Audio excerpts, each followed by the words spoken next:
Hello and welcome back to Return of the Obra Dinn. I'm Tyrant Saber, aka John, and I still have my friends Max and Sasha with me. Howdy do. What's up? So I was asking Max while you were away, but I figure I might as well ask you, what do you think of the game so far, Sasha? I'm really liking it. I mean, Clue is one of my favorite games, so it's kind of fun to.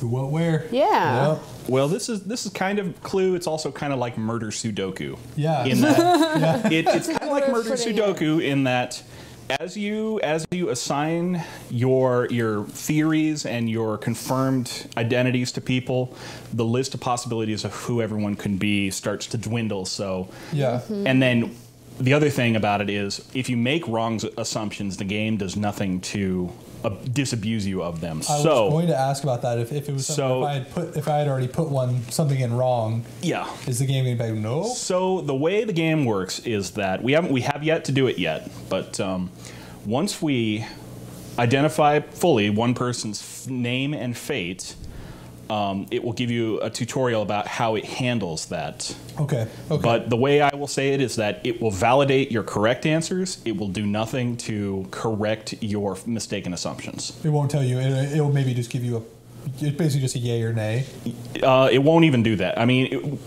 we'll talk more about it once we get into. Okay. Yeah, that's fine. So yeah. But you said they validate your correct answers. They do. So.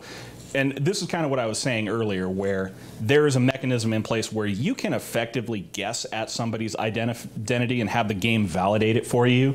And yeah. I suggested that might be a drinkable offense on this one. Well, yeah, it's defeating the purpose of it. Simply because I don't think there's a lot of fun to be had in just guessing, either guessing names or being like, okay, well, the game didn't validate that it was this person, therefore it must be this person. Yep. That is a way you can play that. I don't feel that it's a very fun way to play. Yeah, and I think there's a time and place probably to just say, you know what, I think I know who that person is, even if the game's saying, maybe I don't, hey, give it a shot. There are plenty of people who you can identify well ahead of time before the game thinks, I have given you everything you need to know, or anything you need to identify this person. Yeah. You can infer identities. You will have to infer identities, and you will have to infer fates without seeing or hearing, who this person is and what happened to them. I see.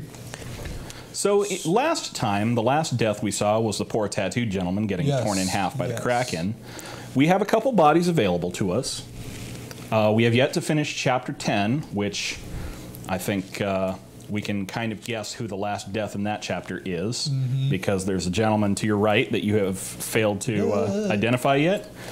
But there's also the person on the port side of the top deck, so we can go any which way. This is it's quasi-linear in that certain areas are unlocked through certain pathways, but there's nothing telling you must do everything in a set order. Okay. So I just wanted to kind of check and remind myself of where we were at. One thing you can do is if you go to the table of contents in your book and hit X to quickly jump to the front and go to the ship function, the map of the ship, it will actually show you a timeline of all the fates that you have discovered. Oh, that's cool. So, and it'll say even at the top, arrows indicate the flow of time. So you can see that from the person who we have yet to identify on the front deck, it flows into the Doom Part 7, and from there to the person in the cabin to the Doom Part 8. Okay.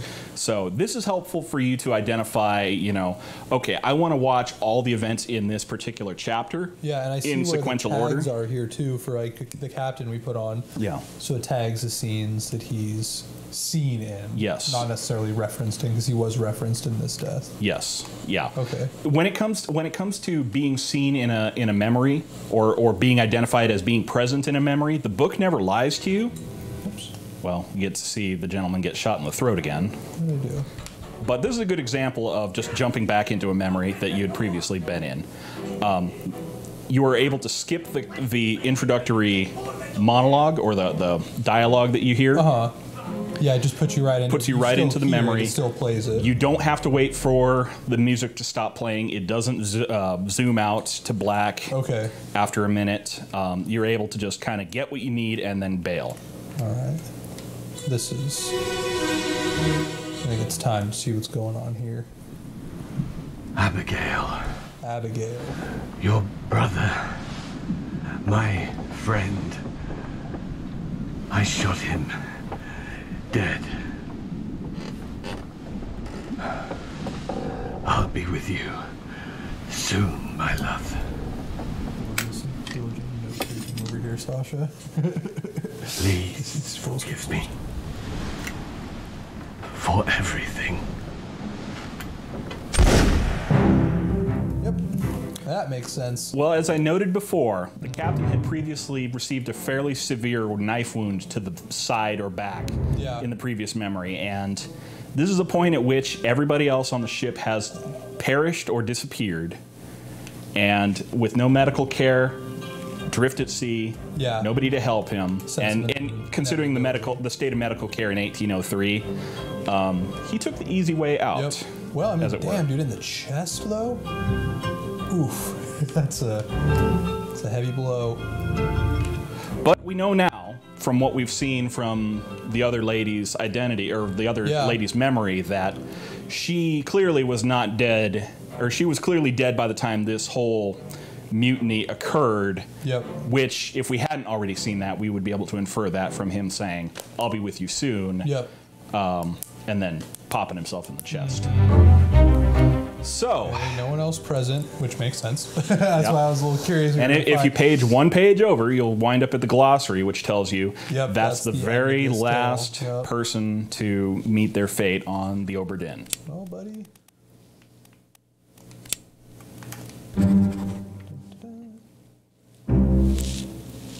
This may or may not be correct. Okay. Fates are validated in sets of 3. Correctly identify at least 3 people and their fates to have information typeset into the book. Okay. So what I was explaining earlier was that there is a way to set it up so that you can identify people based on a wild-ass guess, or just randomly entering names in and fates. Yeah. But the way the game is set up, you can't just simply assign names and fates to people and expect to have any consistent success. You might luck into a few, but at some point you just are just guessing at names and fates. So what you do instead is, or what you're supposed to do, is you're supposed to go through each memory, learn all you can about the people involved. Yep. Be able to usually the fates that they meet are either blatantly apparent or they become apparent after some thinking. The identities are usually rather tough, but in most cases, you'll be able to figure it out fairly easily. All right. But once you have, and the game didn't explicitly say it, but I will, you need to have 3 identities and fates correct. Each person you identify has to be associated with the correct face. Yep. Each name has to be associated with the correct face. They have to have met the correct fate, and the person who caused them to meet that fate, if applicable, needs to be correctly identified. Okay. Okay. So in this case, it's fairly obvious. We have assumed that the individual in the captain's cabin who's been murdering everybody is, well, Captain Robert Witterell. And based on the scene that we just saw, it's fairly obvious that he shot himself in the chest with a gun. So I'm diving into this a little bit. Abigail, I mean, she was called by name, a passenger. Yes. Last name same as the captain. But I also see this name. Her brother was the guy who got shot. And so we might be able to deduce from. I'm assuming that middle name might be corresponding to this mate there. That would be a logical conclusion. If we go through the chain, the captain's wife is Abigail. Abigail Witterell. The captain shot her brother. If her maiden name is Hoskett, and her brother might be William Hoskett, that would be the case. Yep. The other thing I might say is that if this is the only person the captain has shot, that would be the most ironclad answer we have. Based on the information we have, it's still a pretty good assumption, and in fact the game has unblurred this gentleman's face for us because it believes we know enough about him to identify him. Well, let's go ahead and identify Abigail, because that one I feel pretty... That is not the right person. Oh, I was one off. Good call. Good, it does let you go through all of them. Yep. And you can also identify people directly from the pages of their fate. Yeah. So here... Yeah, we forgot to enter this in last time, so... Yep. Abigail, we feel, was crushed. You know, something hit her very hard. What's rigging again? So rigging is... The game describes it as the blocks and chains and stuff that that hold up the sails. But in practice, in the game, it's also like the masts and crossbars and stuff, that anything that rises above the deck, essentially. Okay. So, and I will go ahead and just tell you that you don't need to be hyper precise about some of these things, because the game is kind of tolerant and takes multiple answers. As long as you get in the ballpark of what you want. You know, like crushed by the beast. That it all depends on your interpretation. Yeah. The beast caused the mast to fall and hit Abigail, but also it was the mast that hit Abigail. Or you could also say the beast clubbed Abigail with the mast. Yeah. But, you know, it's all up. I see what you're saying. Yeah. It's all, you know, valid to various degrees in the game, except pretty much all of it. If you were to say that she exploded, that would clearly not be correct, and the game would not validate that. But you know, given the scene that we remember from her death, we can say something along those lines. So, Abigail Hoskett Witterell, or the person we say is Abigail Hoskett Witterell, was crushed by a falling rigging. Yep. So, and based on what the captain just told us, or the person we assume to be the captain, it seems a very valid assumption at this point, because they called him the captain, he referred to his wife, referred to her as his love, you know, etc. Yep. Abigail is Abigail Hoskett Witterell, the captain is Robert Witterell. You know, it's all very valid to assume that that's all the case. So, if we assume that the person that he shot was William Hoskett, the gentleman standing next to the captain in the picture, well done, 3 fates correct. So, when you get fates correct, the game will typeset them in. You can no longer change them, but this is also your validation that the answer you gave was correct. So you can take I really like the way that that's done. You can take as given now that Captain Robert Witterell shot himself. William Hoskett, the first mate, was shot by the captain. Abigail Hoskett Witterell was crushed by falling rigging. Yeah. And having validated 3 fates, the back page of the book begins to fill in with lines. This is our progress indicator. Okay, as the introduction or the tutorial noted, there were 60 people aboard the ship.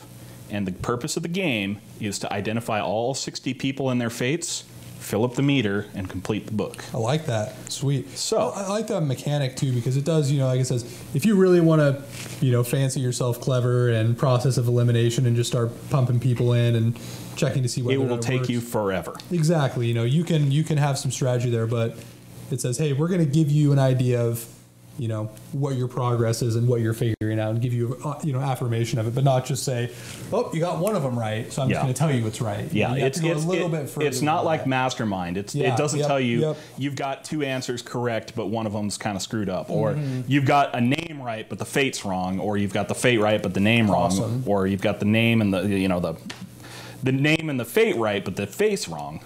Okay. So, in any case, we can now take as given the answers that have been validated. Yeah. So you still don't know we Beanie Man. Don't know anything about Beanie Man. We don't know anything about Jump Around Joe. Jump Around Joe. Yes. Okay, cool. And what I was going to say was, the way you can guess at this stuff is you can put in 2 answers that you know and are very confident about, and a third one that you're not so sure about, or that you've narrowed down to a few possibilities. Yeah.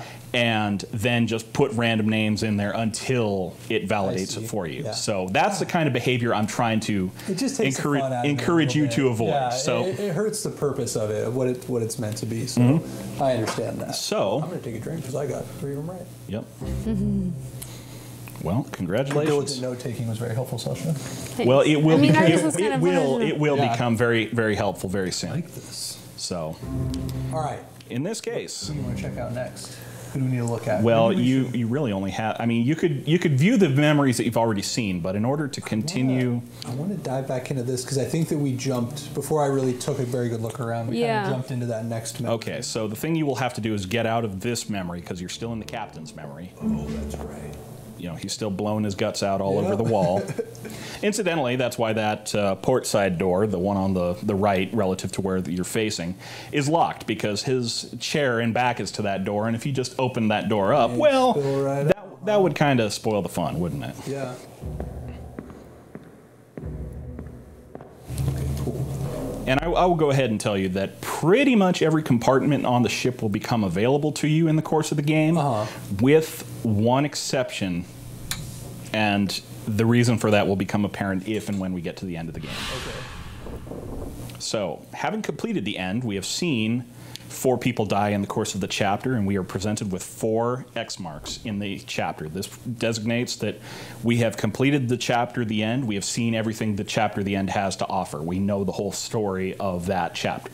Yeah. So we know how this voyage ends. Okay. But now we have to figure out, well, what happened to Abigail? What's the deal with the Kraken?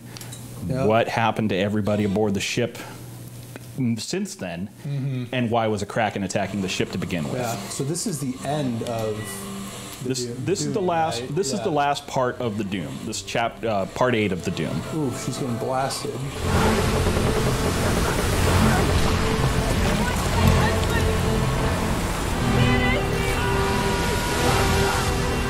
Okay, so he's standing behind the gunman.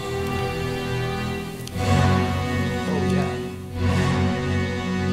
Is this the, it's the Italian man, or maybe not. Striped shirt man. Striped shirt man. And Jump Around Joe is trying to help a dude who is clearly beyond helping, but maybe he, I don't know what he thinks he's doing, but.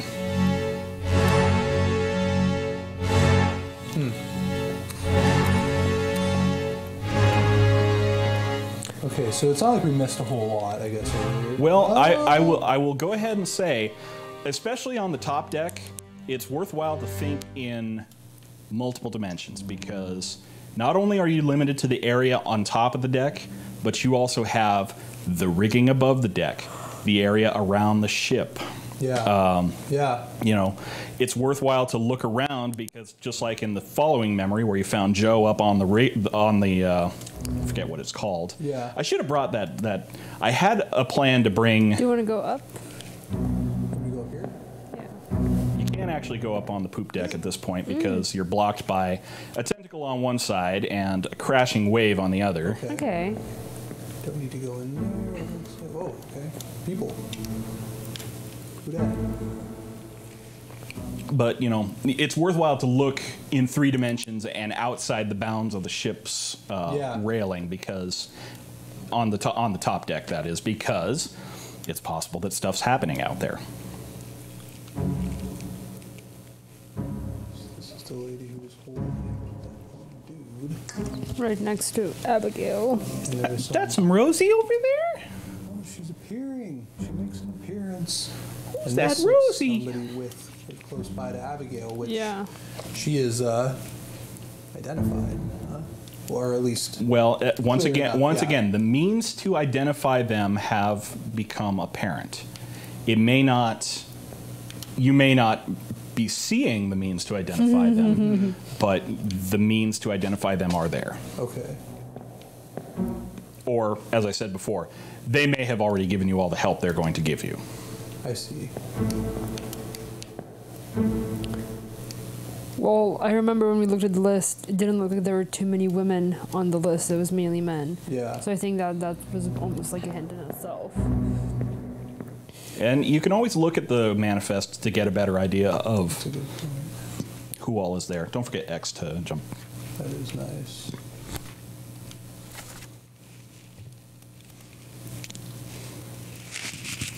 Just looking for.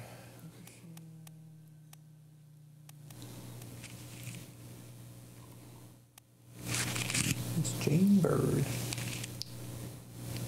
And it looks like they're just about all... Well, do remember, this is 1803 when the ship set sail, and there weren't a heck of a lot of women sailors at the time. In fact, there's a superstition, or was a superstition, among ship captains and crew at the time that having women aboard ship was bad luck. Yeah, yeah. So it looks like... Mostly, I think, because people got into a lot of trouble with, women in the close proximity with men. No bueno. Yes. So it looks like I see 3 here, but I can't say for certain just because some of these I'm just not sure of. You will also remember the portrait or the sketches also showed specifically the Formosan royalty. Yep. So if these are female, they're specific to that certain group. So. Yes. Okay, cool. Well, what can we say about this?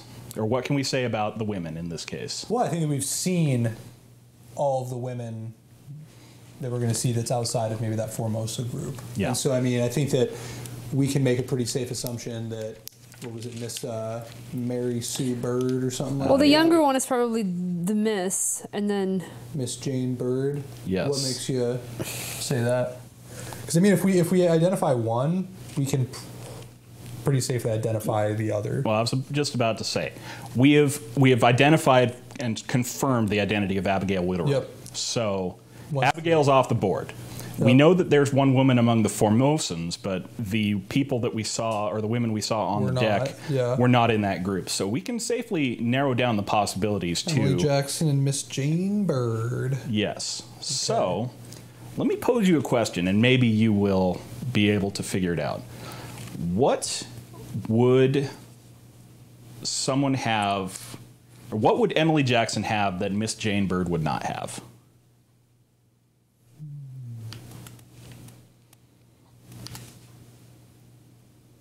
Miss, could that be that she's unwed? Well, that's what I was thinking. Yeah. So it could be that one of them has a ring on. Let's take a peek-see around. And this other one looks much younger. Oh, yeah. Dun, dun, dun.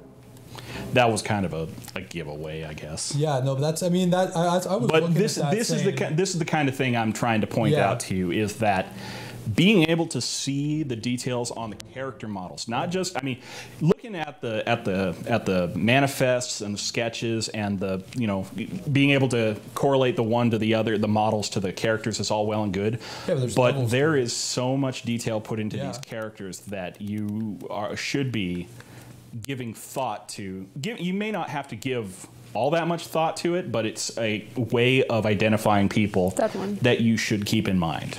You think this is Miss Jane? Yes. Well, I would. Here's how I would go about it: back out of the menu or back out of the book, and go back all the way out of the book. So, hit Y. Oh, okay, I see what you're saying. So zoom in on one of their faces, and while you're zoomed in on one of their faces, open the book. Yep, it will take you directly to their face in the sketchbook. Perfect. I did. So yeah, I remember that now. Yeah, that's. So yeah, you got to zoom in. But like if you zoom, you don't have to do it from this page. You can do it directly from the sketch. So, so if I zoom in, open here, the book. Open the book. Why? Oh, while you're there, yep. Yeah, and then you can. And this is the other thing that the game will tell you. This is a deduction rating. A higher rating means that it will be more difficult to deduce this person's identity. Focused on the easily deduced identities first and leave the difficult ones for later. So, yes, what I essentially spoiled for you, or what I essentially told you, is the distinguishing factor between Emily Jackson and Miss Jane Bird. Though, you were also on the right track and were correct, in fact, that the Miss was the younger lady in that equation. That's kind of what I mean in like. I don't know. My first instinct was because Miss Jane Bird, delicate. But it possibly could have been a signifier of higher status too. That's true. Because it was not quite it wasn't Victorian times, that came later, but like this is early Industrial Revolution kind of period. And then there's this dude. Looks afraid. Well, yeah. Wouldn't you be? I'd be afraid. I wouldn't be afraid at all. So brave. no. Is there anyone screaming? And well, there's a lot of people screaming here, I'm sure. So check out that body that we haven't seen yet. Yes.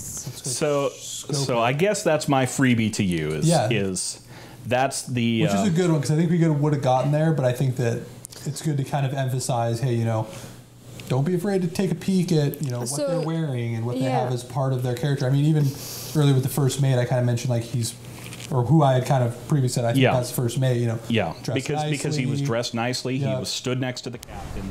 He had a hat on in the picture, and those are all things you need to take into account when you're trying to identify people. So here's this poor fellow. Let's see. So this is where his body was found. Get to the basement, quick! This guy's gonna fall.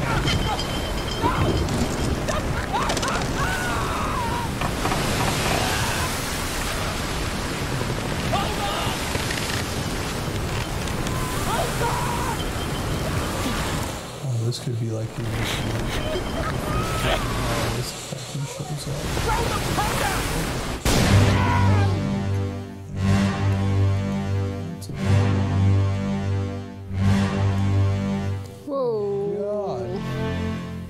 Yeah, remember that guy who was just kind of dazedly hugging the capstan, the anchor thing standing right there? Yeah, he's had kind of a day. Yeah. Okay, yeah, that is, okay. Holy hell. That guy, behind Mr. That's an explosion on it.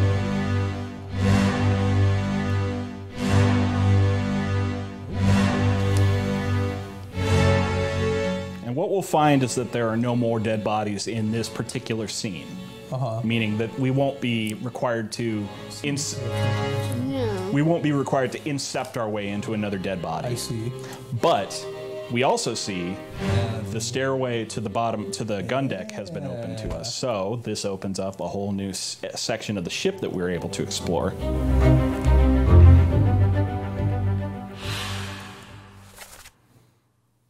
So in nautical terms, what they're talking about is not that important, but like the bit is something that they tie the ship off to for when they're at like in anchorage or at a port. Yep. Well, let's. Well, looks like an exploded to me. Yeah. Blasted by an explosion, poor unknown soul.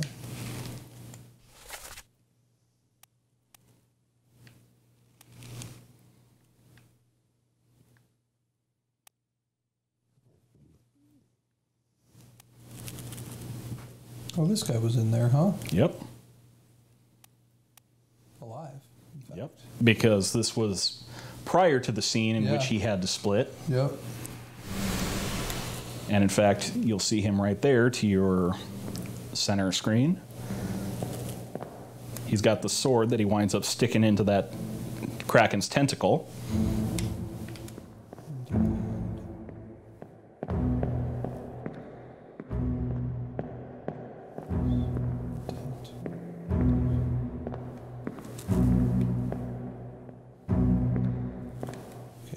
Down there, but no, the stairwell in this case is blocked, so you can't explore the bottom deck in this memory. Yep. But it will be up. The way is open for you, or will be open for you in the real world. The present day, I should say. I don't know. The exact metaphysics of this whole watch situation is kind of wonky. Yeah. I do want to see. I just bookmarked that guy. So I remember where we. Okay, we had seen him throughout this scene. We've seen him so far. We've That's seen him I throughout. thought we've seen that guy a few times throughout the Doom. Yeah, he was tossing a musket to another individual in part 7, and then he was kind of prone by the poop deck and the binnacle, shooting at the Kraken with a pistol, or a couple pistols, as I recall. Binnacle, incidentally, is a compartment for navigational instruments up near the ship's wheel, which is back towards the captain's cabin. Okay. Ooh. I'm still trying to actually figure out how this... throw himself at the... Oh, he probably was getting grabbed by it. Well, because he was like... Yeah, because when we were listening to the... It's all wrapped up in it. Yeah.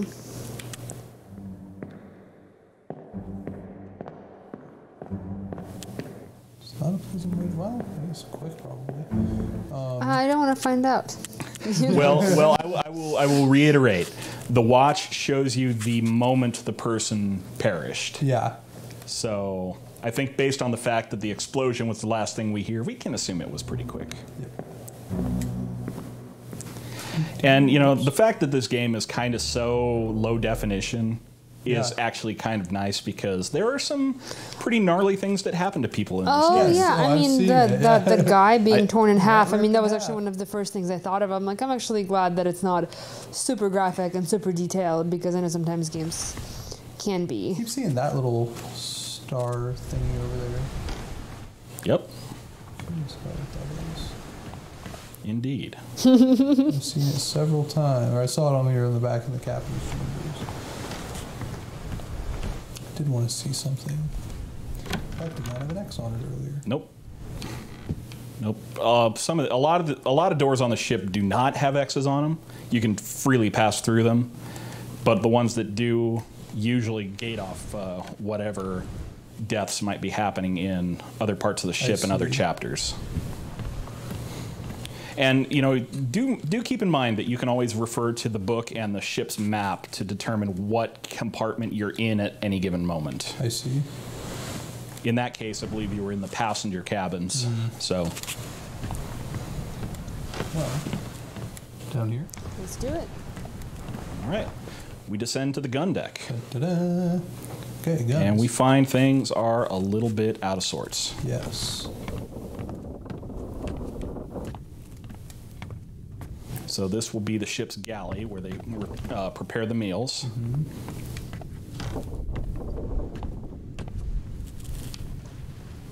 And even though the Obra Dinn was a merchantman, an East India ship, the fact that there were such things as privateers, which were effectively government-funded pirates, other pirates, they had to be able to defend themselves at sea. So even merchantmen were usually armed.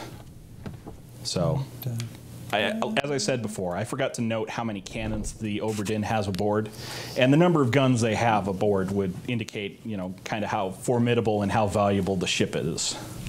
But as it is, you know, all the guns in the world aren't much good when you're. Yep. Yeah. So, yeah, we have discovered another perished gentleman. I say gentleman, but. Sir, loose the cannon! She's nearly over! Watch your footing! He did not find his footing. Oh, I think he found his footing all right. It's just that something else found him after he found his footing. So, have we... Let's do a first pass through. I think a good general rule of thumb is if you are moving backwards in time and you've never seen somebody's face before, that's the reason that you haven't is right in front of you. This is the first time you've seen them because this is the last scene in which they appear. Yeah. Okay. Okay, looks concerned. He also looks familiar, doesn't he? Yes, he does. And he's in fact identifiable. Yeah. Who do you think he might be? The second mate. Okay, well, you will recall perhaps that Abigail was speaking to somebody in the memory in which she perished. So maybe there are hints to be found there.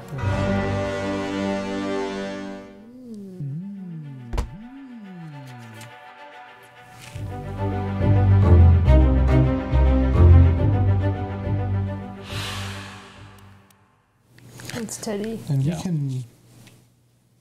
This is still the Doom. We're still in the Doom. We've moved to part 5 of 8. So this was the memory in which the gentleman blew up. Okay. So this Martin.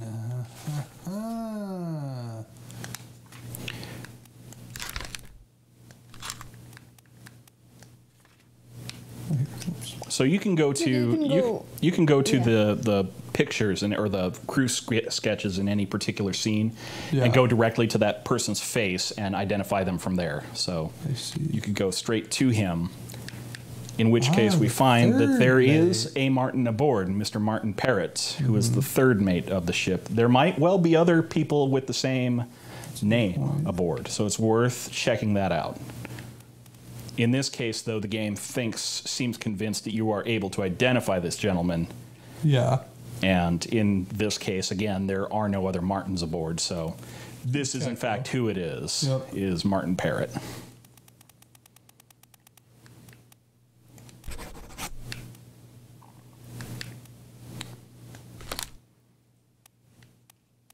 This is the current one we were just looking at. This is the memory that we are currently in, yes. So at this point, the person who blew up is still exploded, still unexploded at the moment. That's about to change for him, but he doesn't know that yet. There's more death here. There is a lot of death here. This is the gentleman we've seen a couple times already.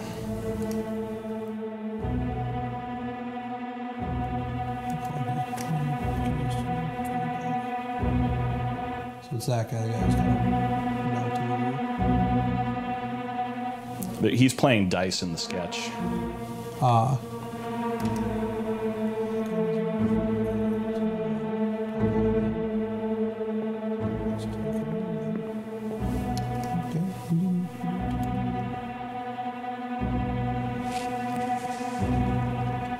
So again, you know, the number in the sketch is people who are alive within it. Well, it's the decedent, the person who died, plus any other living people who might be in the scene.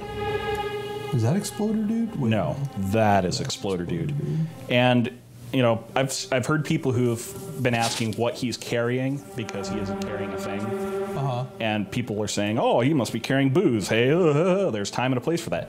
Those are powder charges. Yeah. They are carried in cloth bags to be stuffed into a cannon. So these guys are carrying bags of gunpowder. And in fact, you'll recall from Explody Dude's memory shortly. Yep. In fact, the other gentleman says, throw the powder. Yeah, yeah, okay. So, gunpowder. This is the guy who was tied to the you know, he was tied to the other end of the rope on which the guy who blew up. Yeah, and presumably could be the guy yelling. Yes. There were other people in that memory, but and it isn't always obvious who is speaking in a memory. Yeah. Sometimes you can infer it. You might recall that door was in fact shut in the present. Yeah. Okay. Let's see what this thing has to do.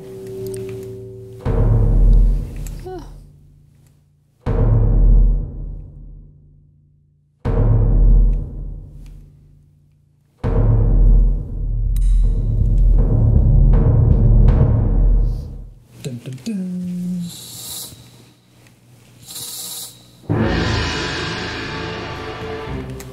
I wonder.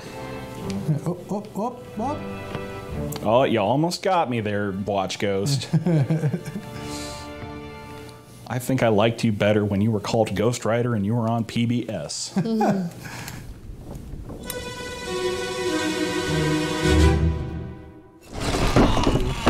So they're all original scores by the guy? Yes.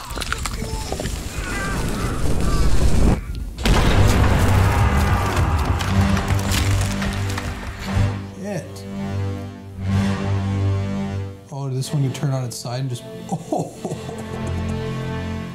for that guy, it's an epic one, that's for sure. Well, I mean, because it's one way to look at it. He got blasted. Well, it was quick. That's the best thing you can say about it. Still somebody underneath there. Yes, there still is somebody underneath the cannon. Same guy.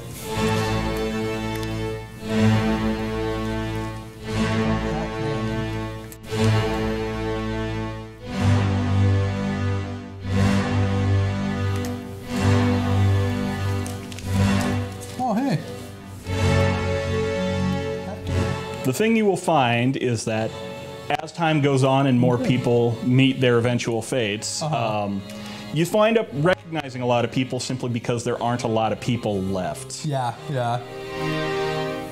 That's a good point. And by the end of the game, once you've kind of got into the swing of things and you start recognizing people, you are able to start referring to people by name because you recognize them. Yeah, yeah. On the other hand, we have ourselves a little conundrum here. So give you some options here, huh? Well, they don't give you options, but rather there's two. There were two people who met their fate in this moment. Yeah. So this was the guy that got blasted. Yes. So somebody shot the cannon is the way that this option has to work. Let me jump back into that.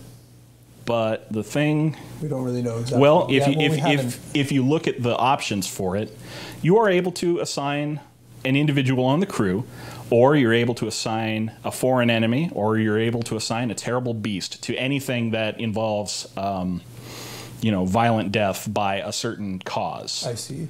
Okay. So, depending on how you choose to define it,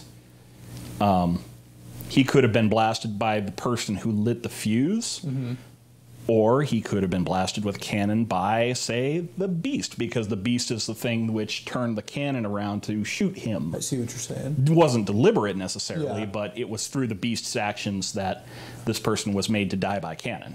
Okay.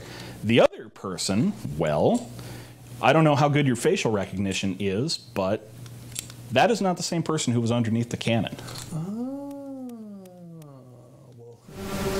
look around a little bit here. So it looks like this guy lit the fuse. He is holding the torch. Yep. And there are a couple steps to loading a cannon, in fact. After you've shot it, the gentleman with the tattoo is holding a swab with which you wet it down and swab it into the barrel to put out any embers or any hot spots that might light off fresh gunpowder. You then load the powder and the cannonball and you ram it in, and I think Beanie is holding the ramrod. And after you run it out and train it in position, Joe is holding the torch with which to fire the cannon. Okay. In this case, literally, that's the phrase. You fire the cannon because you set the fuse on fire. Well, and they're lighting this one. Yes. So this one here, you could say the beast. I would argue that it would be a little difficult for him to run around and light that cannon and then be in this position when the cannon goes off. This is a wall. Yes. Between, right? So he would have to have lit it, run around the corner, and gone into position to where he's at before he could light that other. So who else has done this scene? Well, I'm just going to go ahead and say this is one of the scenes that give people a lot of trouble because you cannot find the other person's body in this scene, and I feel like this is. I was going to notice here that this cannonball. Yeah, but the thing is, there is a hole in that wall, and you can go into that compartment in the modern day, but you don't find any clues. I feel that this is one of the few logical missteps in the game that Lucas Pope did. So I don't feel ashamed in telling you that you can, whenever two people appear in the same memory, whenever they perish at the same time, under most circumstances, you can safely assign them the same fate because usually it's the same thing that got both of them. And that was kind of the assumption that I was going to make. You can assume here that he got turned into a bloody pulp by the cannonball. We will see where he's at in the next memory because we have to step back in time. Yeah. Well, let's see what's going on with. But for the time being, at least, I don't feel ashamed telling you this is one that gives people a lot of trouble. Yeah. I don't feel like it's set up very well. It kind of conflicts with the way similar circumstances are handled in other scenes. So I see. I'm just going to chalk it up to it being kind of an awkwardly framed scene. And but we will be able to see kind of the circumstances that led to that right here. I'm sure we're going to get some input Yeah, I'm here. curious. My hands. Aim level. Ready.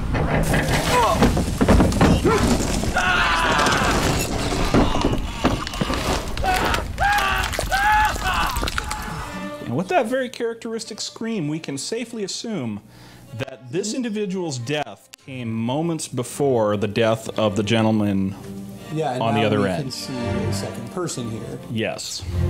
So this is a scene where I would, if it weren't for the unfairness of the scene, I would go ahead and tell you, you have to kind of use inductive logic to figure it out. Yeah. If we were to see this scene in isolation, and we were to be told that these two gentlemen in front were to perish shortly, we would be able to figure out what happened to them just based on the evidence at hand. Yeah. The beast has grabbed the cannon. It is pinning it to the wall. One of the gentlemen is grappled to the front of the cannon, and the other one is trying to pull him off, and the cannon is lit. If we were, taking all that into consideration, what would you say happened to them both if they're both standing at the mouth of the cannon when it's lit? Blasted pretty good. They both got blasted pretty good. Yep. Is the way I would frame that. But again, this is not something necessarily that the game takes pains to spell out to you. Mm-hmm. Yep. So, that being said, we still have no idea who either of those people are. So that much you guys are on your own for. Until we get to the point where you're too tired to keep worrying about it. Let's see. So, I think we can fill that in at some point later on. Well, just bear in mind that we do have to file an insurance claims adjustment at some point, and the choices you make may impact some poor fella's pension, so... I see. Well, in that case, it was that dirty beast. Memories. I like that, how it says, how many memories they've been in. Yeah, and it's like I was telling you earlier. The point at which the game gives you that tutorial about how to bookmark stuff is not very helpful at the time you're likely to get it, because you just don't have that many memories to go through. Yeah. But if you were to bookmark, say, Beanie or Jump Around Joe, I see what you're saying. You would be able to immediately jump to any memory in which they're in and see any memory they're on in the deck map. That's nice. So this is one, where there could be some... I mean, the cannon is what actually crushed him against the wall, but it was the beast that grabbed the cannon, so... So you said it's one of those where the game will take both scenarios. It will interpret it liberally. So, like, you can say he got crushed by a cannon. Technically, it's loose. It was the beast that loosed it, but it was the cannon that crushed him. But if not for the beast grabbing the cannon and pulling it against the bulkhead, he would not have been crushed. Yep. So you can call it cannon. Okay. For now. Well, you know what? I'm going to start blaming things on the beast. Not usually a bad assumption. Well, and I think that it's a good, I don't know, what happened? Oh, a cannon crushed him. Oh, so the cannon slipped. Well, no, there was a giant kraken beast that picked it up and slammed him against the wall. That seems like a good detail. I mean, the final insurance adjustment is not going to go into that excruciating of detail. That's true. But I think that's kind of the point I'm making, is that, I think it'd be better to say that a terrible beast crushed him than, it was the cannon who maybe have the physical object, but... Yeah. Well, if that's the case, maybe we should have said Abigail was crushed by the beast instead of by the rigging. That's a good point as well. But, again, we're just having fun here, so just make whatever answers the game will take is what I will tell you. See this. This guy. I want to look at something. So this guy has really distinctive tattoos. I would say singular tattoos. It's the kind of thing that you wouldn't expect to see on many people, because it's not just tattoos. It's like tattoos on his face, his chest, his arms. He's got them all over. So he is kind of unusual on the ship.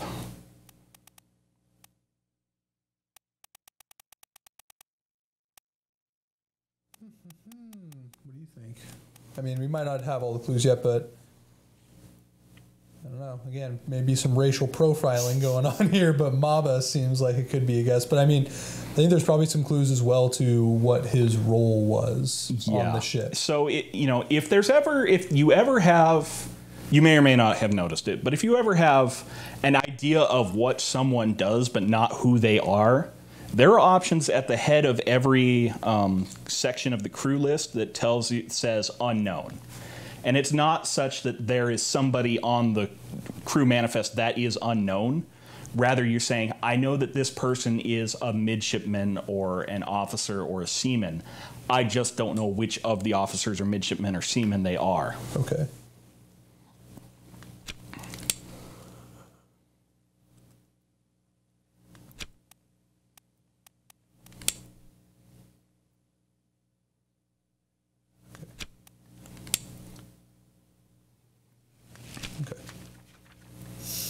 I was just curious about that. Yeah, I mean, part of the reason I was really enjoying this was because I recently got into the Horatio Hornblower novels, which are all about being in the Royal Navy during the Napoleonic Wars, which is exactly like the time frame where this happens. So a lot of the things they talk about in those books, you can see parallels to in this. Even though this, again, is not a Navy vessel, it's a privately owned commercial vessel, a merchanter.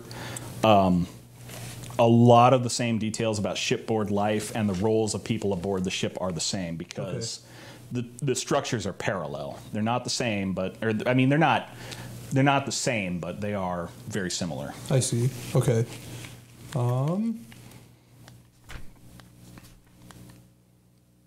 So that being the case, there are no more dead people in this memory, so we are free to leave at any time. Yeah. But we can see before the cannon goes off. Joe, Jump Around Joe, is firing off this cannon with Beanie moving it around, Jesus here pushing back the other cannon. Tattoos is grabbing for the swab to try to help out.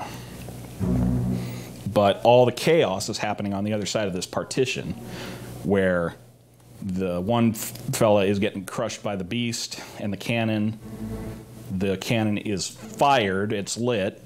And the other two guys one is stuck and the other one is trying to help him. Okay.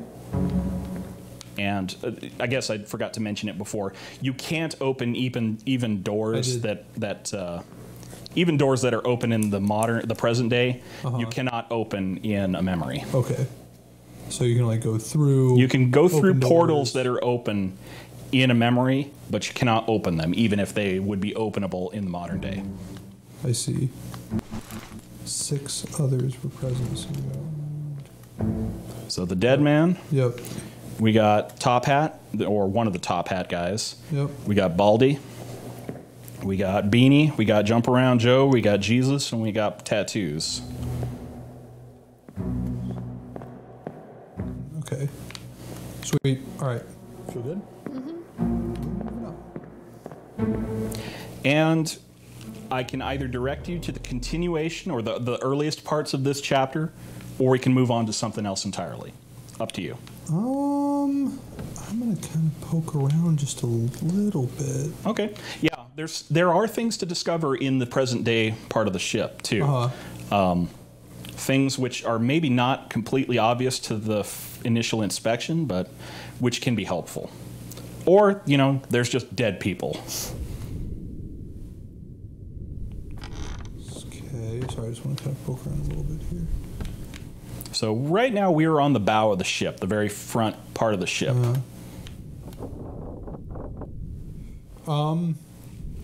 So I did notice that we're, part 3? Yes, so there are still... Can you guide us a little bit towards part 2? You are there. Because, as I noted before, on the blank pages, there are sometimes notes that tell you where on the ship, or they'll tell you a location on the ship, like on the bow. This gentleman is on the bow. This is where the corpses are on the ship that will lead you to various parts of the various So this is kind of a chapters. way to say, well, there's not really yeah, a way for me I'm to tell them I'm besides- kind of lost here. I haven't been able to find chapter 1 or chapter 3 or whatever. Where do I look to find those? Yep. Oh, that's where I look. Book. By the way, I apologize for this. Oh, yeah.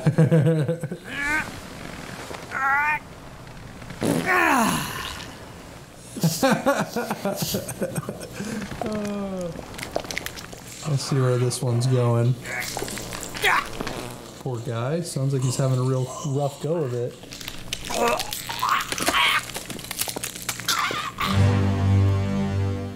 Trying to take a dump. Kraken. No respect. Yep.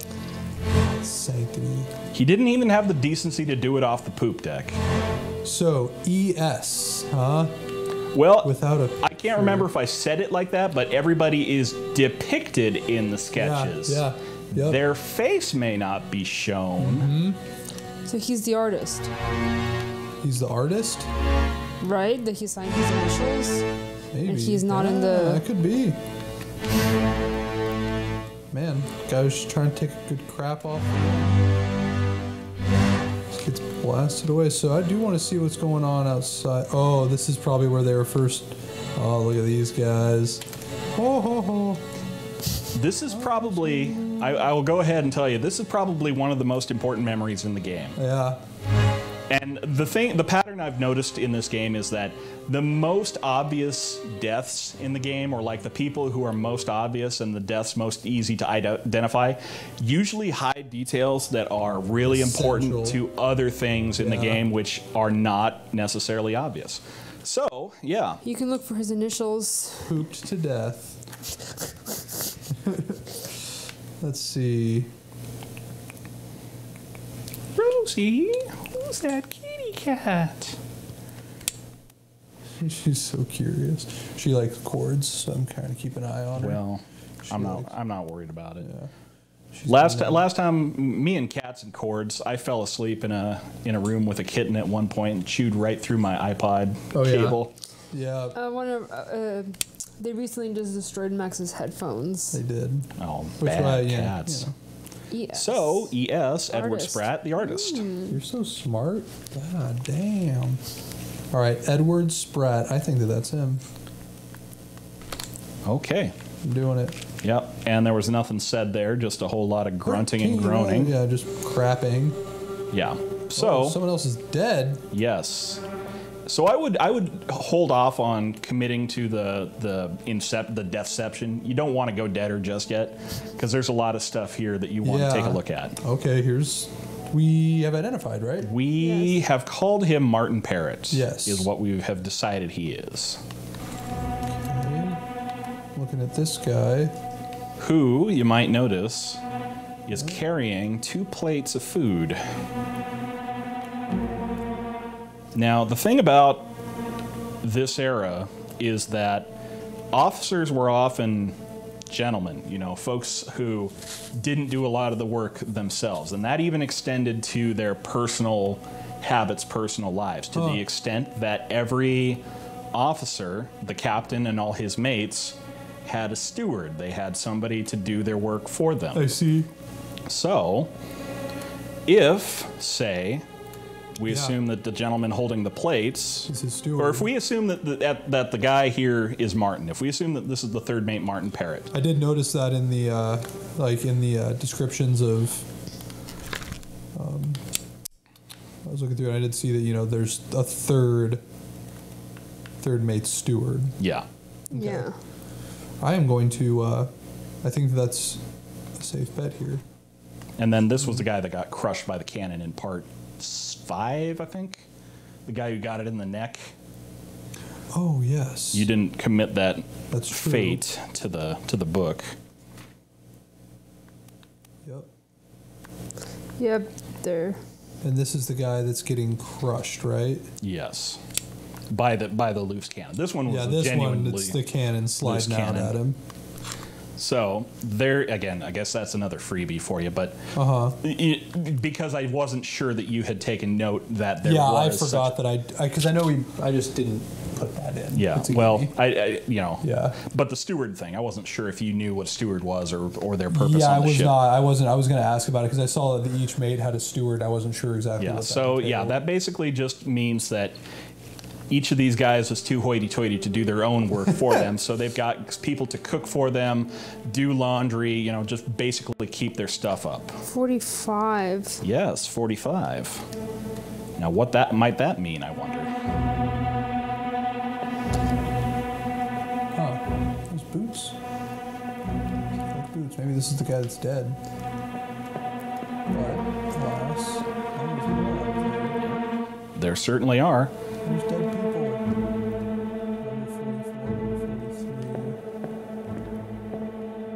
45.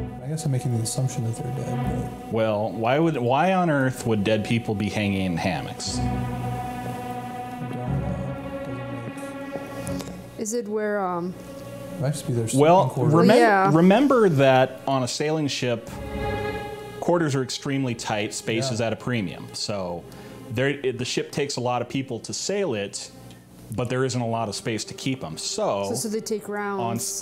They don't take rounds, but on a sailing ship, they string up their hammocks above the cannons.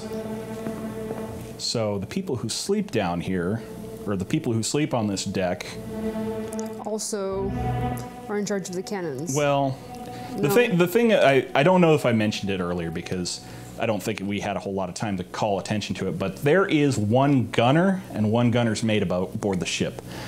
There are many more cannons than there are gunners and gunners' mates, and that's because the gunner is someone who supervises the firing of the cannons, the loading and firing of the cannons. He's someone who tells people what to do to fire the cannons. He's not you don't have to be a gunner in order to fire a cannon, but you do need the gunner to tell you what to do to load and fire the cannon. Yeah. Because otherwise you're likely to blow the ship apart because gunpowder is very dangerous, very, prone to catching fire and exploding. Ships are made of wood, and, generally it's just a bad old time whenever gunpowder goes off. So you need somebody who knows what they're doing to supervise the guns. But I guess what I'm saying here is that, it appears to be nighttime outside, judging by the black sky. Yep, it's probably people sleeping. So, and those tags could correspond to their number on the crew. Yeah, that sounds right to me. Yeah. So these people are hidden, put away. Yeah. So but we might be able to make some assumptions here that there's nobody in this hammock. Yep. And it's number 41. You can zoom in on it, I think. Yes. Barely. 41 and then But they're in sequential order. They really aren't in sequential order. X. But you've hit upon a very important thing. Yeah. The people in those hammocks are sleeping, which means that they're not dead, which means that they're still alive at this point. And it may very well be that the people in the are sleeping in hammocks that correspond to their manifest number. So if we look at the crew manifest, we may be able to get a list of names of people who are still alive at this point, who we know are still alive at this point.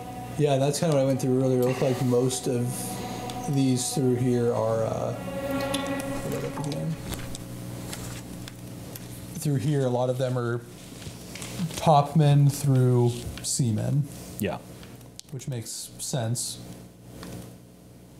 So it looked like there was, what was it, 41? Yeah, number 41. Whoops. But... Well... Makes sense to be this guy right here. If we want to racial profile, yes. Oops. Well, we're moving on. I guess we're moving on. Just, bear this memory in mind. Yeah. Because there is a lot to gather in here, and it's, you're more than likely going to have information overload if you try to absorb it all at once. But you can go above deck here, which is what I was trying to kind of hint you towards. Get there eventually, yeah. And unfortunately, someone up here ain't doing too good.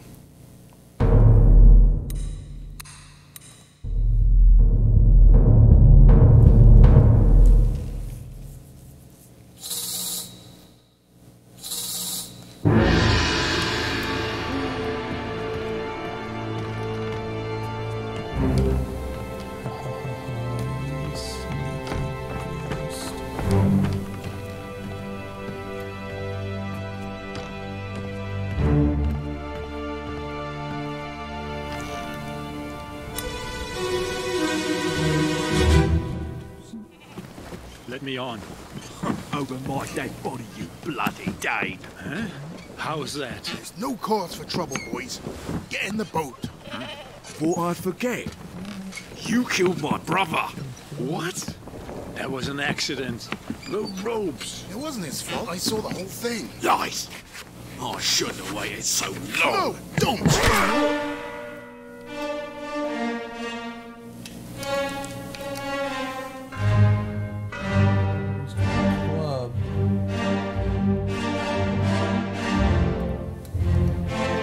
See the transcript of this one.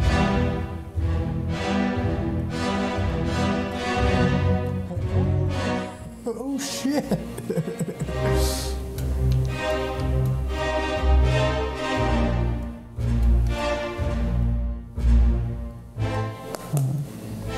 What's he carrying? He is carrying some books. Book smart, huh? Yep. Goat. There's a goat. Even aboard a sailing ship, there are need for nerds. Yep. And unfortunately, there's really not a whole lot else to see in this scene. But the scenes are timed to the music. The music's about a minute long, so you just kind of have to... You might as well look around while you have a chance. Yep. So, the final memory of the Doom, which I guess is the first memory of the Doom, we are presented with one last person who met an unknown fate, but perhaps, I mean, we know what happened to him. Yes. We may be able to decide who he is based on his very, one triangle deduction rating. Here, I do want to actually, just to make sure.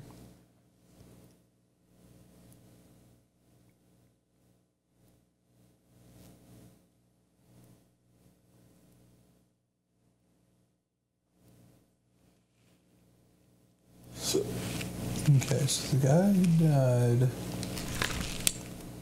was a Dane. And for reference sake, just in case you don't know, a Dane would come from Denmark.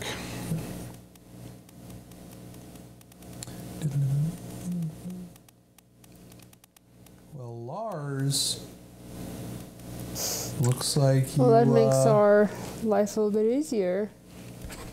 Yep. So we know who he was, or we know who they say he was.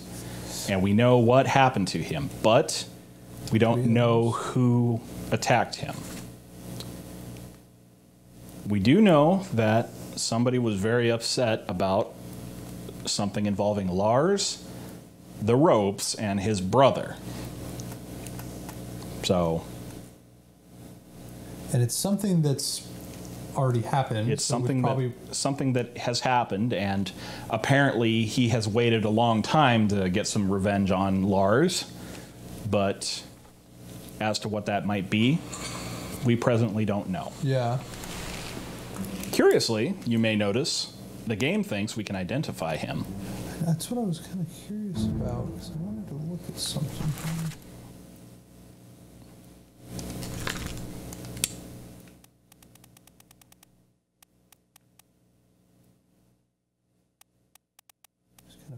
Last names a little bit here. That's the thing to do in this case, because barring some kind of silliness like Sworn Brothers, like happens sometimes in places, you would typically assume that brothers would share a last name and a nationality.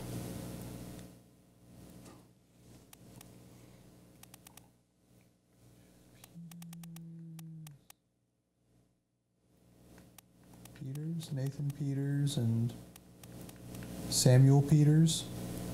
I didn't see any other there could be paired last names aside from the Witterells, but we already know how those turn out. Yep. But you might not. What tools could you have to distinguish between the brothers, do you think? Wait, what are their names again? Nathan and Samuel Peters.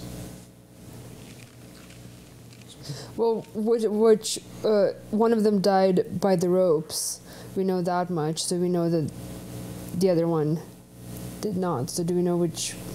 I don't think we know that yet, because I think that we don't have really any information that's coming before the Doom. Not yet. Not yet. So maybe that eventually we'll get some useful stuff there, but... And yet the game still thinks you should be able to identify him. Here. Well, what can we say about this gentleman right now? Well, he's angry. He is angry. He's angry enough to commit murder. Yep. He is trying to escape the ship at night with nobody on deck. Yep. When everybody is sleeping. which suggests that perhaps anybody who isn't sleeping might not be in their hammock. Yep. So if we were to say... Yeah, I think that we're going to be able to do some process of elimination and check the lower decks. And then this guy is a bookworm, huh? He's even got a suit on there. Yep. Of course, the thing to remember about an execution is that it's very much a formal occasion, so they would expect everybody who is of a position to merit it to wear their best uniforms and such, which explains why the captain and all his mates are wearing their hats, their suits. Yep. You know, we may not see them all in such finery later in, throughout the story, because it may not be merited in the course of day-to-day operations. Okay. Alrighty, I'm going to exit this scene. I think we've gotten most stuff we need. Well, there's one more wrinkle to this that we're about to find. Because we've seen all the memories of the Doom. Woo. Ah, the half-X's, huh?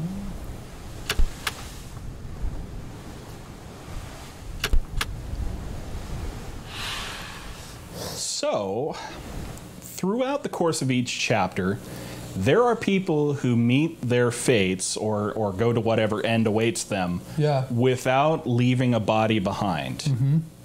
And this is the way the game tells us, or this is the way we tell the game how those people meet their ends. Okay. So it's not as neatly and clearly cut as the plain death pages that we have for the other people who leave bodies behind. Yep. But the basic mechanics are the same. We have to look through the memories, find out kind of what happened, and find out where they appear and what happened to them in those memories. Yep, I see. Well, but that's something that we can think about moving forward. Okay. I think now might be a good time to break the video again and just kind of come back to it in a sec. Let everybody kind of take a break. Sounds good. So I am going to go ahead and cut it here. So until next time, I'm Tyrant Saber. Thank you for watching, and I will see you next time.